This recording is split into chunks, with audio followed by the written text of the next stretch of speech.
নমস্কাৰ বন্ধুসকল, প্ৰথমে আপোনালোক সকলোকে মোৰ BA লাৰ্ণাৰ ইউটিউব চেনেললৈ স্বাগতম জনাইছোঁ। আশা কৰোঁ ঈশ্বৰৰ আশীৰ্বাদত আপোনালোক সকলো ভালে কুশলে আছে। আজি মই বৈদিক যুগ বা বৈদিক সভ্যতাৰ সম্পৰ্কে আপোনালোকৰ লগত আলোচনা কৰিম।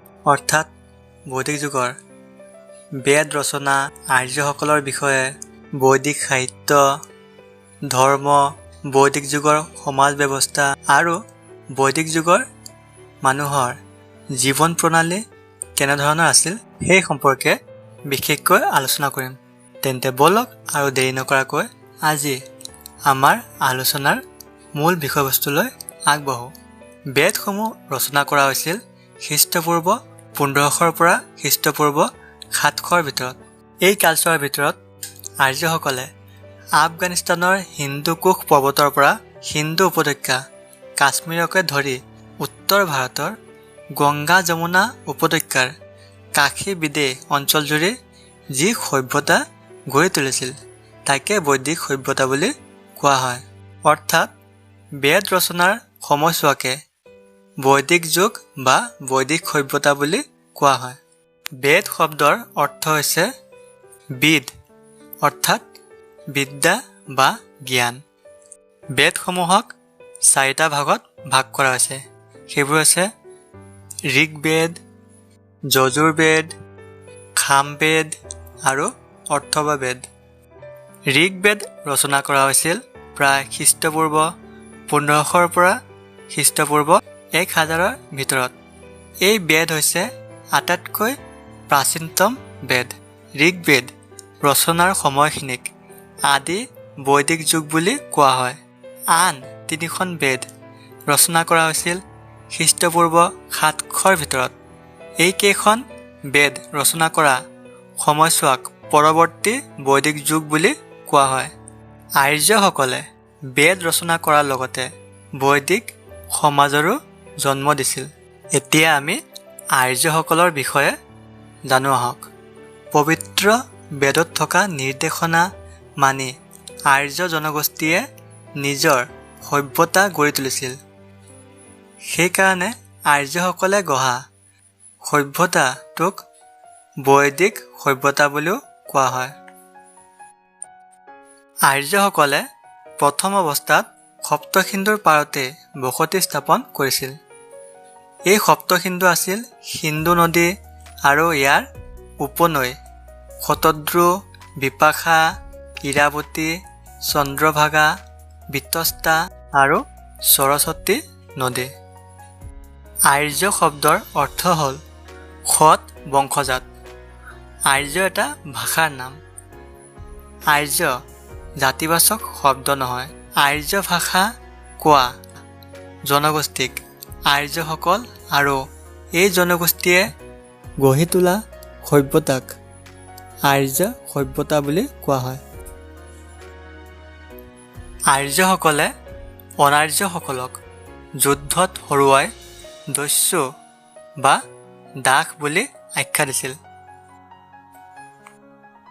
এতিয়া আহক আমি বৈদিক সাহিত্যৰ বিষয়ে অলপ ধাৰণা লাভ কৰিবলৈ চেষ্টা কৰোঁ।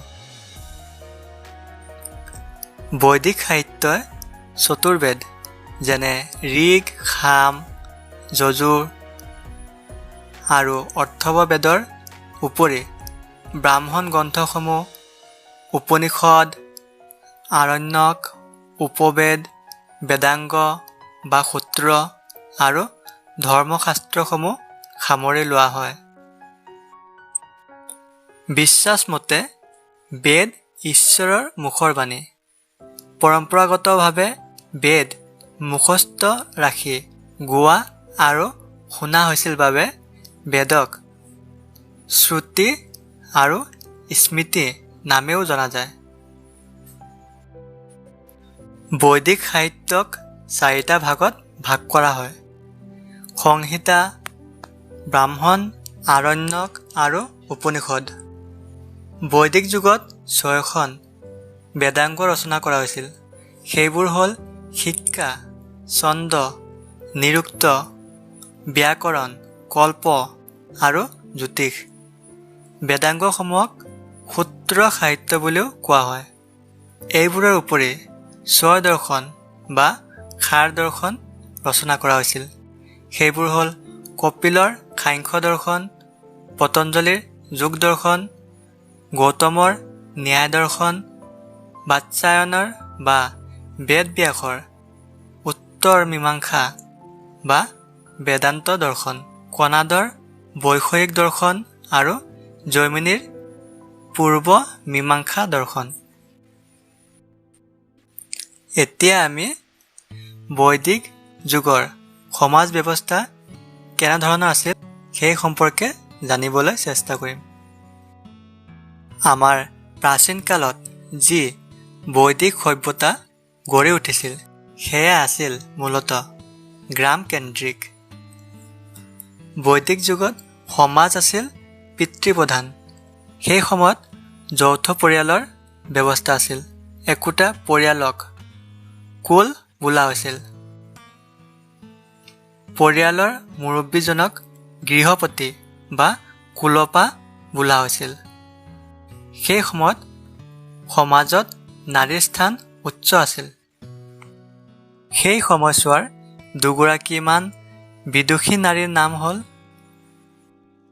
ঘোষা, অপলা, বিশ্বভৰা ইত্যাদি। এই বিদুষী নাৰীসকলে নিজৰ প্ৰজ্ঞাৰ বলত ঋষিৰ পৰ্যায়লৈ উঠিছিল। বৈদিক সমাজত বিবাহৰ বাবে স্বয়ম্বৰৰ ব্যৱস্থা আছিল।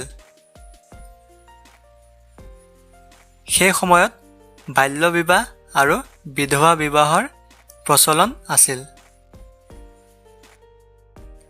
গাঁৱৰ মুৰব্বীজনক গ্ৰামণী বোলা হৈছিল।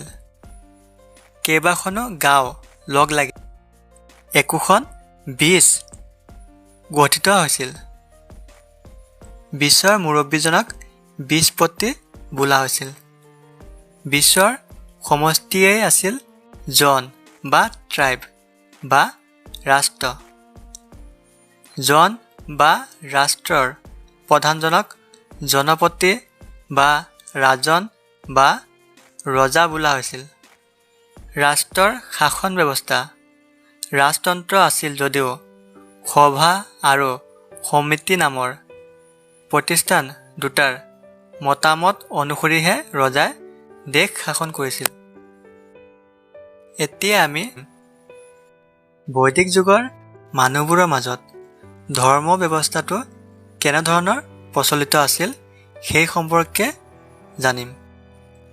বৈদিক যুগৰ মানুহবোৰে উপাস্য দেৱ দেৱীসকলক তিনিটা শ্ৰেণীত ভাগ কৰি লৈছিল। পাৰ্থিৱ দেৱ দেৱী যেনে পৃথিৱী, সোম, অগ্নি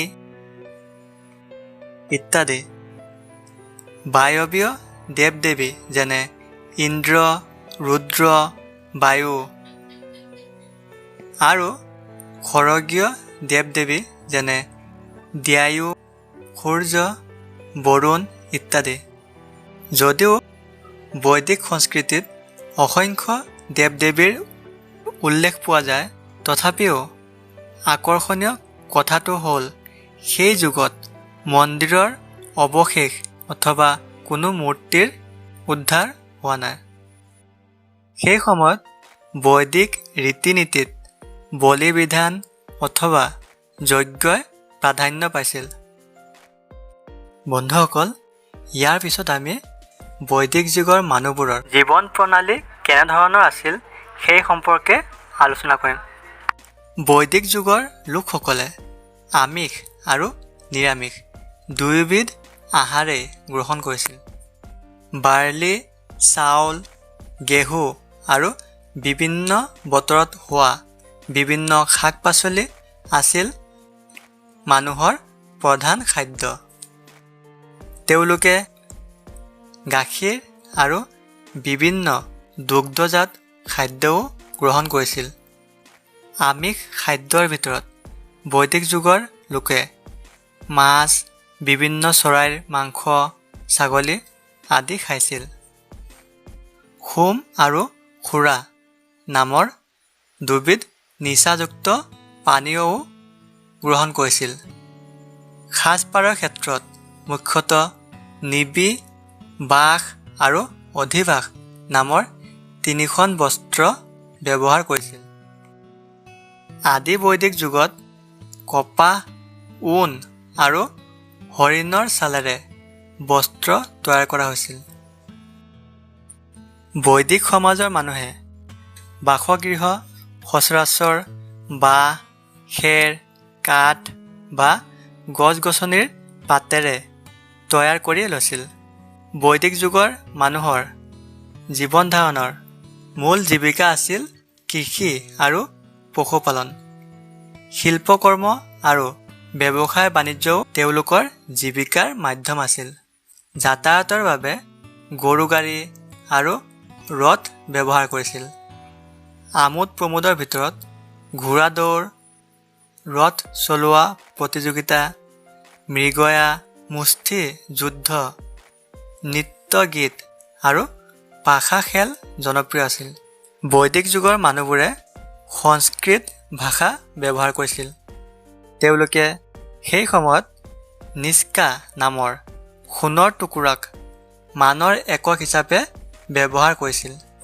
বন্ধুসকল, আজি আমাৰ বৈদিক যুগ বা বৈদিক সভ্যতাৰ বিষয়ে আলোচনা ইমানেই আছিল। বন্ধুসকল, যদি মোৰ এই ভিডিঅ'টো আপোনালোকৰ ভাল লাগে তেন্তে লাইক, কমেণ্ট আৰু শ্বেয়াৰ কৰিবলৈ নাপাহৰিব।